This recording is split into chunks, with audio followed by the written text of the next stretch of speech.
gustaría pues, dar la bienvenida a los ponentes que vamos a tener para esa mesa redonda. En primer lugar, me gustaría dar la bienvenida a Elena Lluc, gerente del clúster de automoción de la Comunidad Valenciana.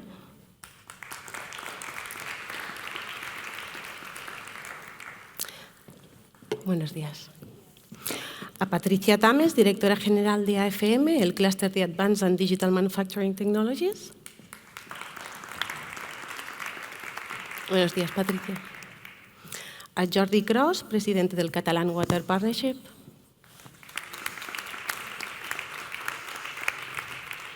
Y por último, buenos días, Antonio Sánchez, presidente de SECPO.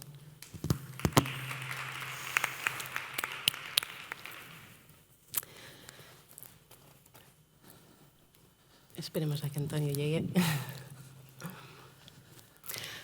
Bueno, vamos a estructurar la sesión de ahora mismo en dos bloques. Vamos a hablar sobre la digitalización actual y cómo vemos la digitalización en un futuro de los clústeres.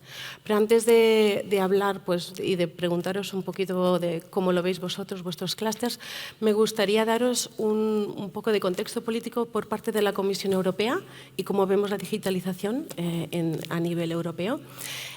Al inicio de la presidencia de nuestra presidenta, Ursula von der Leyen, ella estableció como una de las estrategias o uno de los pilares fundamentales para su mandato la digitalización, no solo de la industria, pero sí también de la ciudadanía.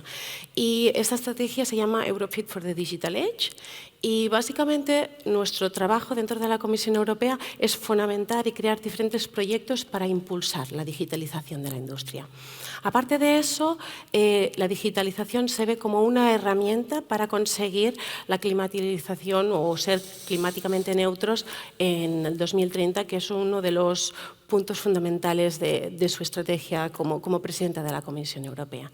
Entonces, mi primera pregunta, y hablando del bloque presente, quería preguntaros si para vosotros la digitalización es una prioridad para vuestros clústeres, si creéis que es fundamental que las empresas o los miembros de vuestros clústeres se digitalicen día por día. ¿Quién quiere ser el primero a saltar? Venga, si queréis arranco yo. Bueno, para nuestro clúster, y yo creo que para todas las empresas, lo importante es ser competitivo, ganar dinero y estar durante muchos años en el mercado. Lo que pasa es que hoy en día eso pasa por la digitalización y pasa por replantearte tus modelos de negocio, replantearte tu producto, replantearte el cómo estás haciendo las cosas dentro de tu propia fábrica. Y es la forma de tener ganar competitividad a futuro. Entonces, la digitalización sí, pero porque lo necesitamos para ser competitivos en el futuro. Entonces, nosotros como clúster, efectivamente, además, yo represento el clúster de la fabricación avanzada. El origen de nuestro clúster fue la máquina herramienta y de ahí, bueno, pues hemos ido creciendo, construyendo ese ecosistema alrededor de todo lo que es la fabricación. Y la máquina herramienta es un producto que cada vez es menos hierro y es más soft. De hecho, bueno, pues hay quien empieza a decir que la máquina herramienta es software. Bueno, tiene un componente de hierro importante, pero realmente nuestra competitividad y las ventajas competitivas de nuestros productos van por el soft o por ese software y esos servicios de valor añadido que dan las máquinas. Y no solo eso, sino que nuestro producto sirve para que nuestros clientes sean más competitivos. Nuestros clientes son el sector de aeronáutica, el sector de automoción, el sector de defensa, todos los sectores usuarios de máquinas que a su vez necesitan digitalizarse para ser más competitivos con productos digitales. Con lo cual, pues al final es un bucle donde la digitalización está claro que sí, que es fundamental. Jordi Cros, para ti. En nuestro caso, bueno, no sé si se me oye. Ahora bueno, sí. si no, gritaré más. En nuestro caso, la digitalización es una de las prioridades de nuestras líneas estratégicas, pero es que ya estaba en nuestra agenda estratégica anterior. Es decir, desde el 2016, el clúster del agua de Cataluña ya tiene como una de las líneas estratégicas la digitalización. En todos estos años lo que hemos hecho es cursos, formación, participar en muchos proyectos de las AEIs. Uno de nuestros proyectos de digitalización, junto con el clúster TIC del País Vasco, fue un ganador de un premio hace 2 años sobre un gemelo digital de plantas depuradoras. O sea, tenemos muy claro que en el campo del agua la digitalización es un tema muy importante. Y estamos promoviendo a que las empresas de nuestro sector participen en proyectos y hagan proyectos de innovación en todos los ámbitos de la digitalización, desde la parte de sensórica, de la parte de control. Tenemos un problema de que el agua no se puede enviar por un cable, pero somos muy conscientes de que la digitalización lo que ha de permitir es gestionar y mejorar el uso del agua en todos los sectores. Y el agua está prácticamente presente en todos los sectores de la vida actual. Muy bien. Patricia, ¿por qué los clústeres son entidades clave para la digitalización de la industria? ¿Por qué lo son? Elena. Ay, Elena, perdón. Bueno, si quiere partir. No, perdón, Elena. Pues bueno, algunos de vosotros seguro que ayer estuvo en la sala de clústeres y Ula, cuando hizo su intervención, habló de los clústeres y por qué los clústeres, ¿no? Y dijo una frase que coincido totalmente con ella, y es que los clústeres somos esa entidad de trusted agencies, ¿no? De confianza para los miembros de las asociaciones y de los clústeres. Somos entidades próximas a ellos. Somos agentes que escuchamos mucho, que tenemos una reacción muy rápida, que somos resilientes, y creo que lo hemos demostrado todos, ¿no? Con el COVID y demás. Entonces, estamos ahí para ser capaces de escucharles, de identificar qué necesidades reales tienen y movilizarnos y movilizar el ecosistema para ponerles encima de la mesa una solución. Y por eso los clústeres tienen tanto éxito. De hecho, yo creo que coincidiremos todos, ¿no? Yo recuerdo cuando estaba preparando los presupuestos del 21, después del COVID y demás, yo puse en el budget una reducción del 20% de cuotas, porque no sabía cómo iba a ir el año, ¿no? Y decía, ostras, aunque sé que las empresas están contentas porque nos llamaban y nos decían, oye, no estáis haciendo una labor fantástica, nos estáis ayudando, digo, habrá muchas que no podrán pagar la cuota. Porque al final, si las ventas se han reducido, los gastos se tienen que reducir, las cuotas asociativas es lo más sencillo de eliminar, ¿no? Y nada más allá de la realidad. O sea, me sorprendió muy gratamente que apenas tuvimos bajas. Las bajas que tuvimos fue por empresas que habían cerrado o que se habían deslocalizado. Y eso yo creo que es el gran indicativo del valor que aportamos los clústeres. Estamos ahí cuando se nos necesita, damos soluciones rápidas, efectivas y enfocadas a esas inquietudes que tiene la industria. Y integramos todo lo que es el ecosistema para ponerlo a disposición de la industria. Muy bien, sí. Para Antonio, me gustaría preguntarte cómo los clústeres pueden ayudar a las pymes en los tiempos de transformación digital. Bueno, yo en ese aspecto lo puedo poner fácil porque no voy a más que reiterar lo que acaban de decir, la reducción de cuotas que también hicimos en su momento, y yo creo que lo fundamental que aportan los clústeres, y ahora hablo incluso desde mi parte de empresa dentro de un clúster, es que es la mejor forma de conectar con otras empresas, es la mejor forma de colaborar. La colaboración es innovación, sin dudar. Y sobre todo yo creo que hay una parte, a mí el término digitalización me gusta hablarlo en su amplio concepto. Como decía Patricia, las máquinas y herramientas ahora son software, los coches también. Es decir, que a final de cuentas toda esa digitalización también va añadida o rodeada de un hardware que está interconectado y que te obliga de alguna forma a implantar tecnologías nuevas. Lo que más cuesta en estos momentos es abrir la mente al que está normalmente en su día a día para que entienda que eso le puede aportar, porque generalmente, antes en la conferencia anterior comentaban que las tecnologías les suenan un poco a raro y hasta que no las implementas y les demuestras que eso puede ser un beneficio para ellos y una mejor cuenta de resultados, cuesta mucho. Entonces, lo mejor que puede hacer una empresa, y siempre hablo desde mi punto de vista como experiencia, que yo he pasado ya por 2 clústeres, he estado en el CIAC y estoy ahora en el SECFO, es meterse en un clúster, pero esto no es como un gimnasio, ¿eh? No te apuntas y si no vas ya adelgazas. O sea, has de meterte en un clúster y ser activo. O sea, meterte en las comisiones, trabajar el tema y desarrollar. Yo creo que eso te va a aportar nuevos proyectos que más tarde o menos verás el resultado. Pienso que es importante dar ese salto pensando siempre en un futuro inmediato. O sea, en un futuro un poquito más allá que el 6 meses vista, que ahora en 6 meses se acaba siempre el mundo cada 2 por 3, ¿no? Me gustaría a cada uno de vosotros que me dierais un ejemplo de como llamamos en Europa, de best practices, o sea, de algún proyecto que tengáis o alguna actividad que hayáis hecho, alguna pyme que hayáis ayudado, que queráis compartir con el público. Pues si quieres empiezo yo. Nosotros hicimos el año pasado un proyecto financiado por las AEIS en colaboración con nuestros colegas de clústeres de automoción de otros territorios, y viendo otra vez al tema de la digitalización, ya hemos acordado, creo que entre todos, que la digitalización es una obligación, porque sin ella no vamos a ser competitivos. Hay que digitalizar procesos, hay que digitalizar productos y hay que digitalizar la organización para ser más eficientes y poder enfocar esos recursos que todos tenemos, que son escasos, hacia aquello que realmente aporta valor. Pues bueno, como bien también ha dicho Antonio, muchas empresas piensan que la digitalización es el fin, pero no lo es el medio para conseguir esa competitividad.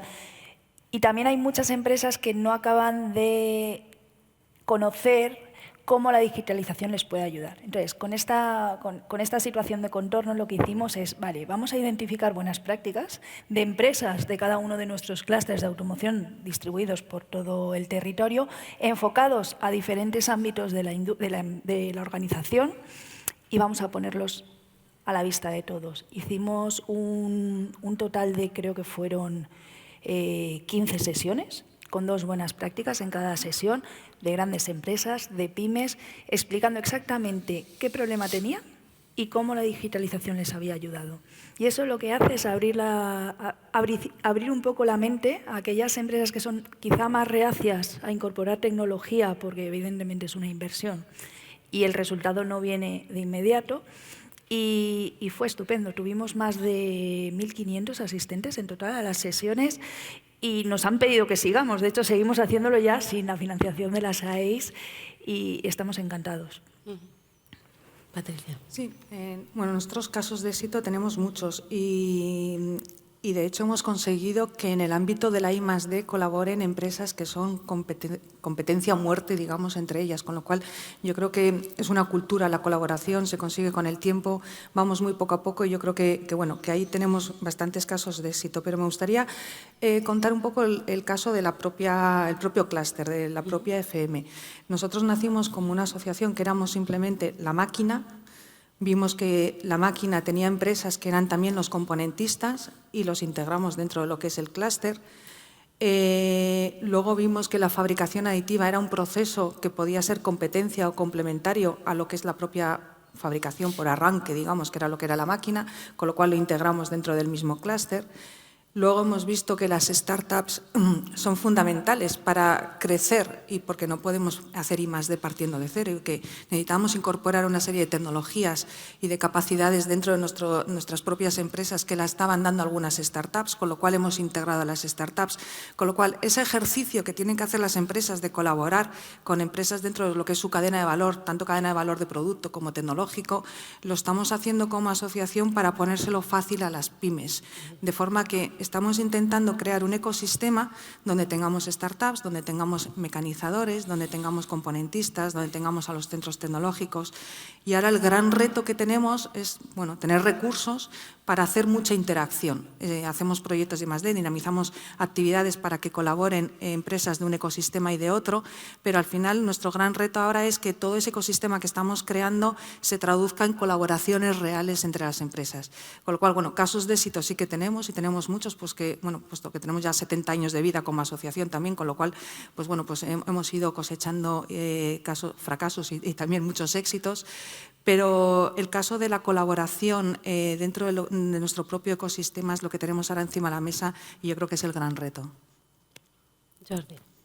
Yo, en mi caso, no somos tan mayores. Este año seremos adolescentes, haremos 15 años. Si me permitís, voy a hacer una falca publicitaria. Sabéis que luego hay los premios a los mejores proyectos de clúster. Os voy a explicar el que es finalista por el clúster del agua.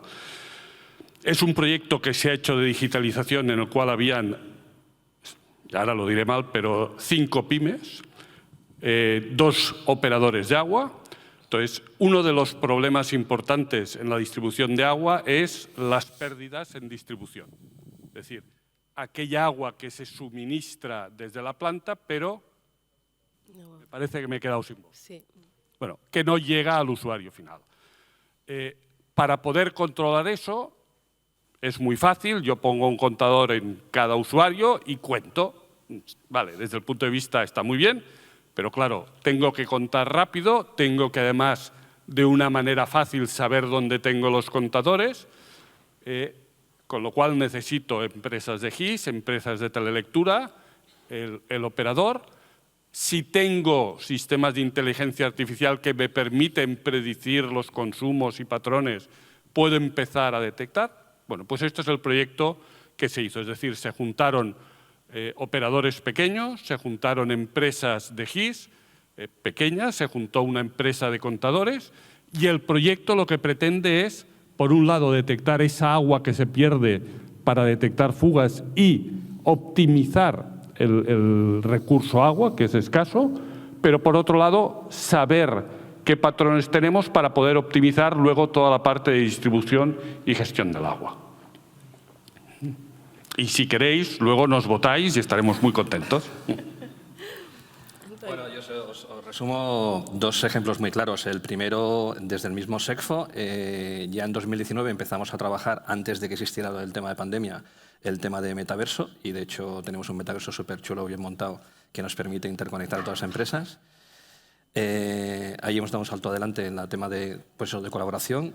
Yo personalmente con el término competir para competir, la competencia es competencia entre comillas, y nuestro clúster SECFO es colaborar para innovar. Por tanto, estamos en el proyecto adecuado.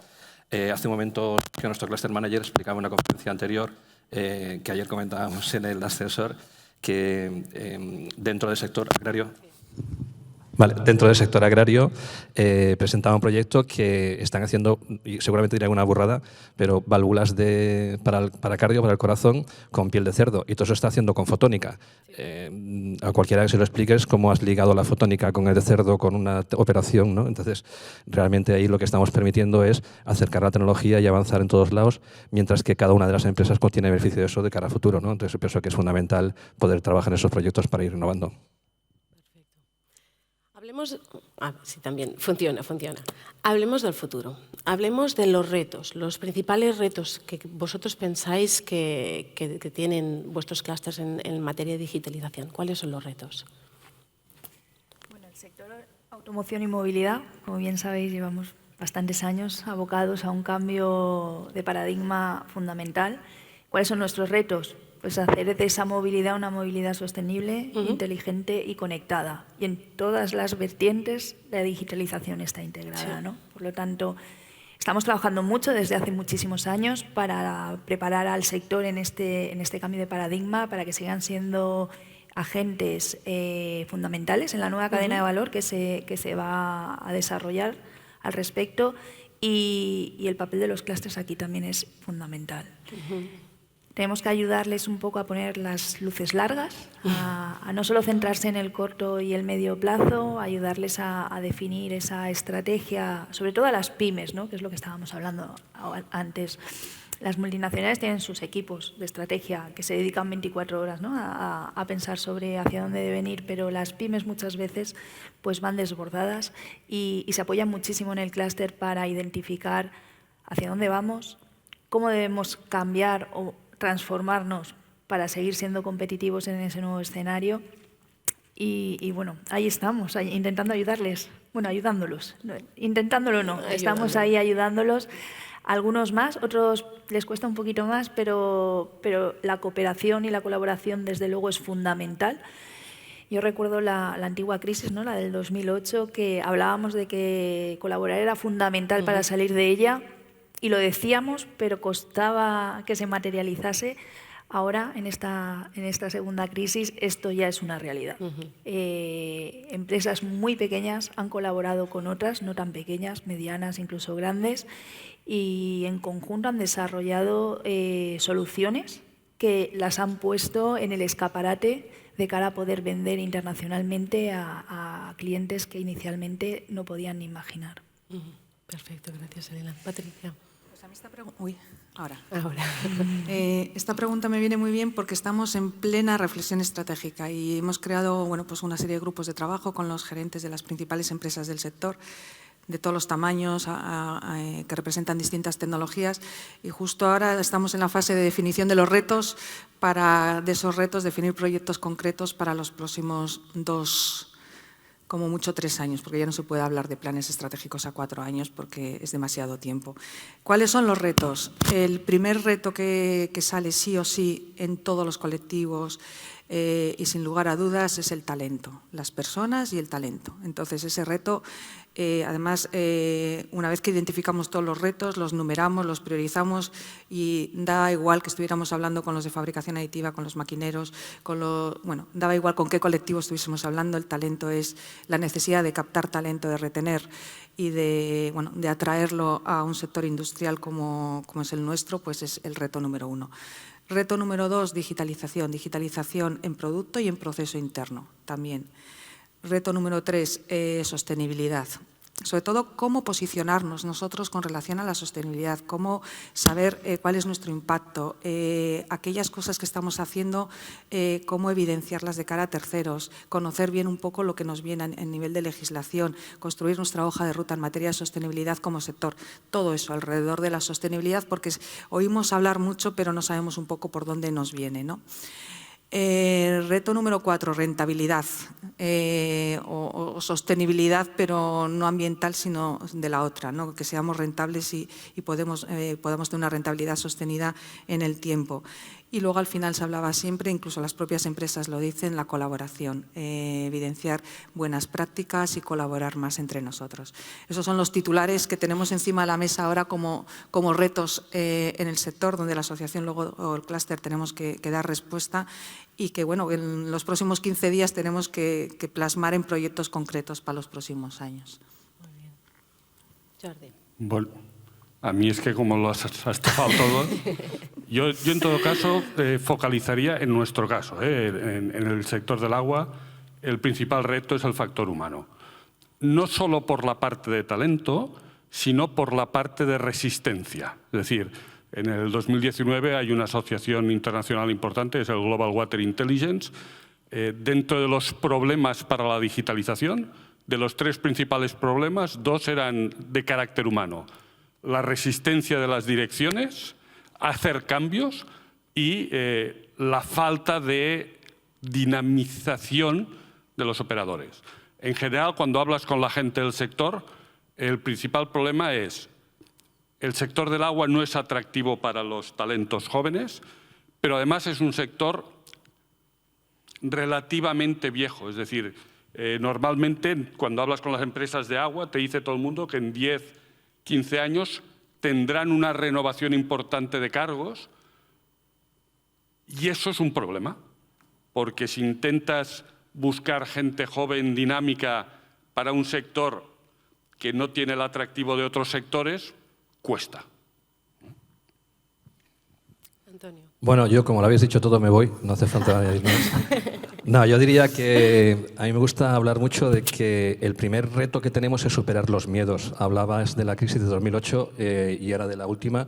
Yo creo que yo estoy en crisis desde 2008, cuando no ha sido una, ha sido otra, y el miedo acostumbra a suceder que las empresas como se paralizan, como si no hubiera un mañana en cualquier pico que altere la economía. Y yo creo que es una de las primeras cosas que hay que superar es el mundo va a continuar, no lo paró la pandemia, no lo para Ucrania, no lo va a parar nada. Ese mundo va a seguir continuando y has de seguir apostando por esa innovación y, por supuesto, esa colaboración que, como veis, es un tema común que coincidimos. Yo creo que desde ese aspecto y a partir de nuestro sector, en SECFO en este caso, que con ese afán de colaborar para innovar y con esa multitud de tecnologías que tenemos integradas, ya estamos interconectados con otros clústeres para proyectos de colaboración y creo que lo suyo sería articular una especie de mecanismo que nos permitiera todavía mucho más colaborar entre clústeres, porque va a ser la única forma de llegar a muchas más empresas y de que esa innovación se transmita al resultado final del producto en casa del cliente, ¿no?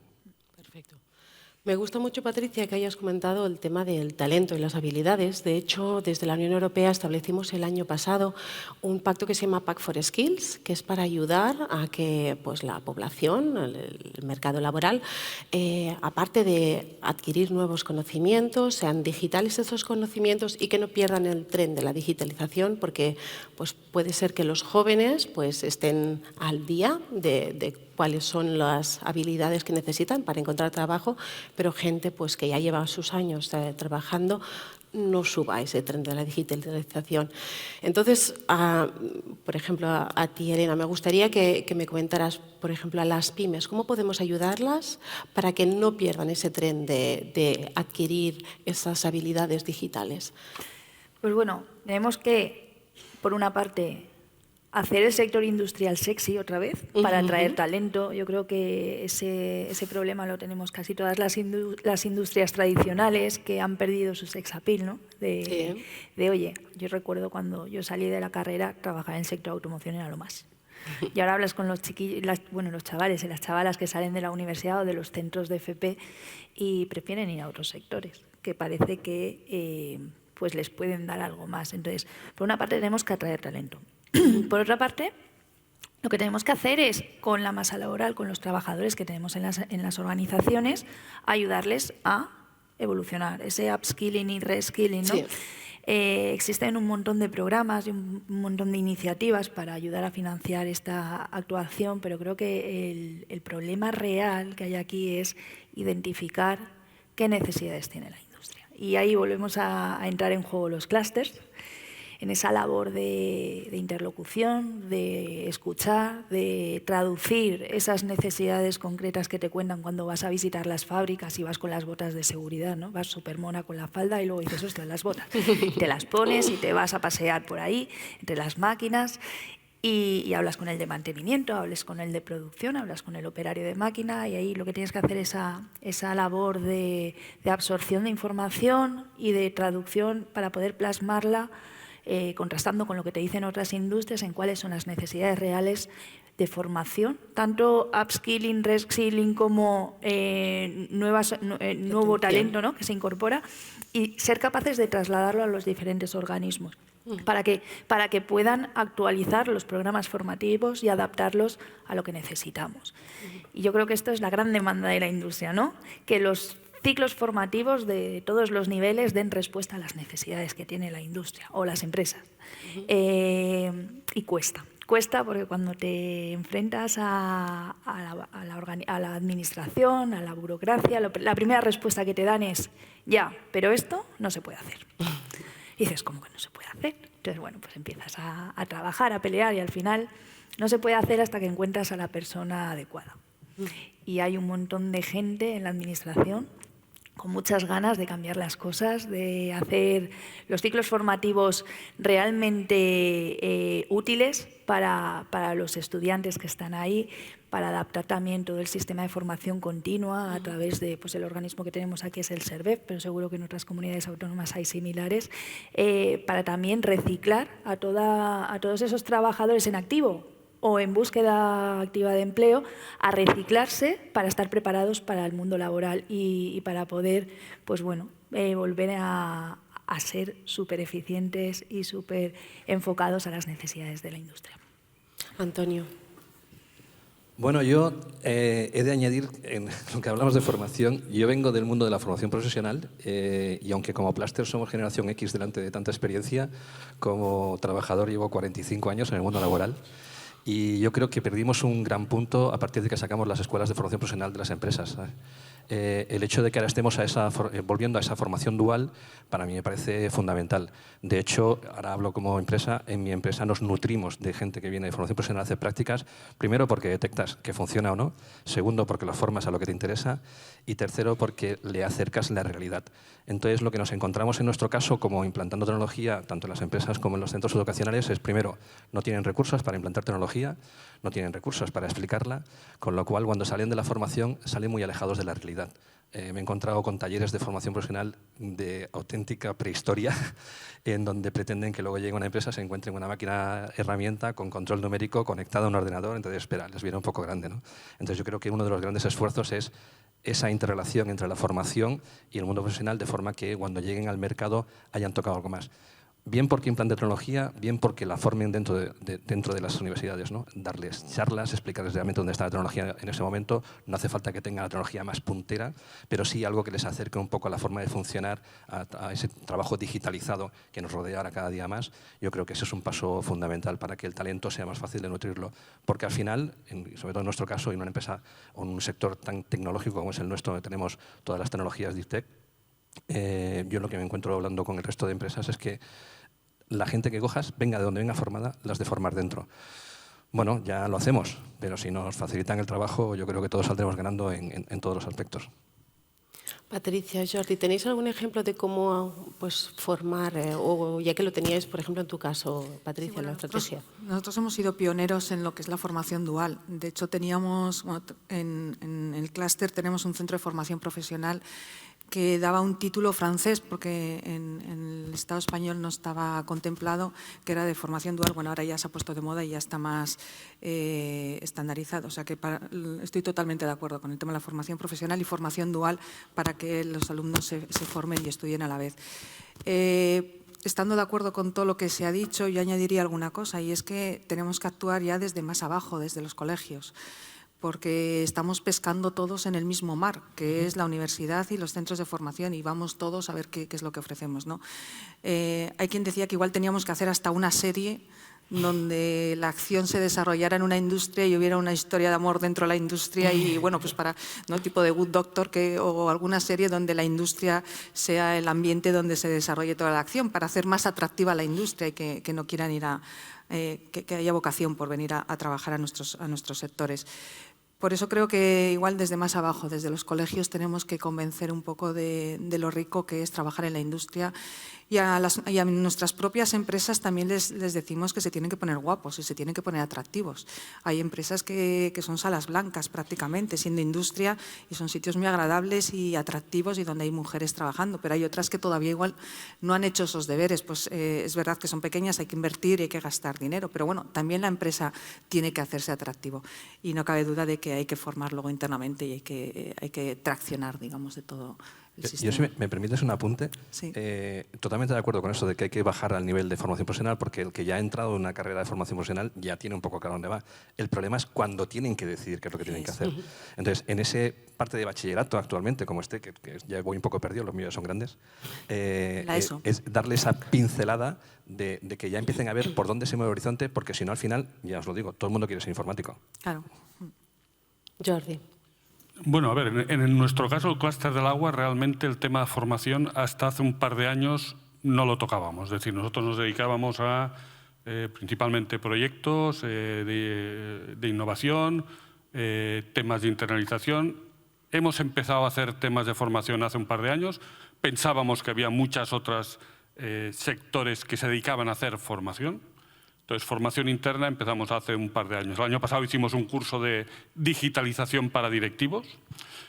Lo que sí que este año, lo que hemos empezado, no es un proyecto de formación, sino una consultoría para el SOC, el Servei d'Ocupació Català, para ver qué perfiles faltan en el sector del agua para que ellos se encarguen de la formación.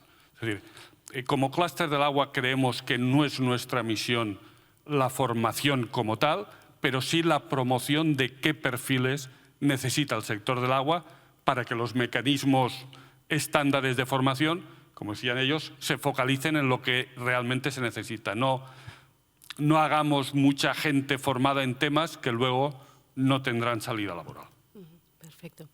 Al inicio de esta mesa redonda os explicaba de que uno de los objetivos que tenemos en Europa es que Europa sea climáticamente neutra en 2030. Esto es uno de los objetivos principales y de hecho hablamos día sí día también de ser verdes. Entonces, mi pregunta es, ¿qué acciones digitales podemos llevar a cabo para llegar a este objetivo? Desde parte de los clústeres, ¿qué acciones podemos llevar a cabo?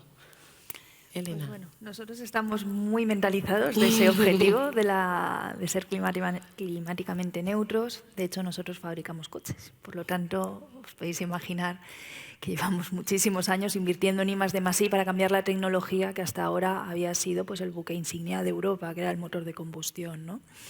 ¿Qué estamos haciendo? Bueno, pues por una parte, preparando a la industria, sobre todo a los OEMs o los fabricantes de coches, pues como decía, ya tienen sus líneas, ¿no?, de desarrollo para digitalizarse y desarrollar, pero desde el clúster que tenemos que hacer, preparar a la cadena de valor, preparar la cadena de valor para lo que viene. ¿Y qué es lo que viene? Pues esperemos que al final se materialice la fábrica de baterías que se implantará en Sagunto por parte de Volkswagen y que lleguen esos ansiados vehículos eléctricos para ensamblar en la planta de Almusafes que tenemos aquí cerca del Palacio de Congresos donde estamos hoy.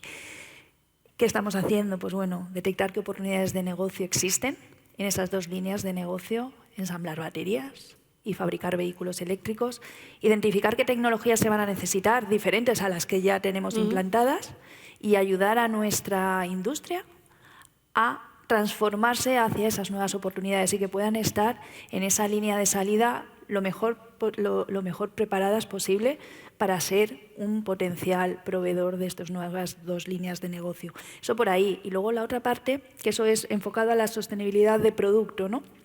Es lo que es también muy importante es el tema de sostenibilidad de proceso. Tenemos que trabajar mucho el acompañar a nuestras empresas a ser climáticamente neutras en lo que es el tema de proceso. Viene mucha legislación, vienen muchas obligaciones, viene mucha regulación. Las empresas son conscientes que tienen que ser sostenibles a nivel proceso, pero no tienen nada claro cómo tienen que hacerlo. Entonces, ahí estamos otra vez, los clústeres, ahí está Avia, para hacérselo más fácil. Y yo creo que ese también es uno de los grandes retos que tenemos los clústeres, ayudar a que toda la industria, que todas las facilities que tenemos instaladas en el territorio español sean óptimas en sostenibilidad, sean eficientes en el consumo de recursos, que como bien sabéis, ahora mismo están a precios astronómicos y debemos ayudarlas a reducirlos, y todo ello va a través de la digitalización. De hecho, justo mañana tenemos una sesión de costes energéticos y hace una semana hicimos un estudio entre todas las empresas de automoción nacionales. Identificamos cuál había sido el impacto de la subida de precios, ¿no?, tanto de energía como de materias primas y demás. Es tremendo. Estamos hablando casi de por 8, ¿no?, en general. Por lo tanto, la digitalización, por una parte tenemos cómo podemos comprar más barato, que eso muchas veces está fuera del alcance de la mayoría de las empresas por volúmenes, pero luego tenemos la parte de consumir menos, ¿no? Y ahí entra la digitalización. Todo lo que sea controlar, medir, identificar y que la tecnología te ayude a tomar buenas decisiones para poder reducir el consumo es fundamental. El otro día me decía una empresa, Elena, es que hemos digitalizado la planta para identificar los consumos y solo con la mera acción de cambiar el patrón de encendido de arranque de la planta hemos reducido un 15% el consumo energético. Eso no cuesta nada. Quiero decir, ¿cómo se arranca una planta? Pues como el señor o la señora de mantenimiento tiene a bien hacerlo, posiblemente como lo lleva haciendo los últimos 20 años. Pero si en vez de arrancar esta máquina y luego la otra lo haces a la inversa, igual reduces un 10% el consumo de pico de energía y dices, ostras, pues tampoco cuesta tanto. Y eso viene de la mano de la digitalización. Perfecto. Pues por mi parte lo dejamos aquí. Os quiero dar las gracias por este panel. Me ha agradado muchísimo comentar muchos temas. Veo que estamos alineados desde Europa, desde España. Vamos al mismo camino. Daros las gracias a todos vosotros y a los asistentes también por habernos estado escuchando. Muchas gracias. Venga, muchas gracias.